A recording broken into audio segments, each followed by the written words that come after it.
Hello viewers, welcome to Gita LLB new update. Gita LLB ধারাবাহিকের নতুন পর্বে দেখা যায় যে স্বস্তিকের স্মৃতিশক্তি এখন আর নেই।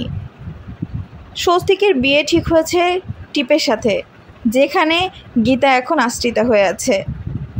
স্বস্তিক যখন বিয়ের পিঁড়িতে টিপকে সিঁদুর পরাতে যাবে, তখন সামনে চলে আসে গীতা।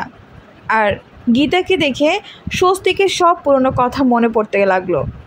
ঝাপসাভাবে স্বস্তিক দেখছিল সে অন্য কাউকে সিঁদুর পরিয়ে দিচ্ছে, আর সেটা আর কেউ না, সেটা ছিল গীতা।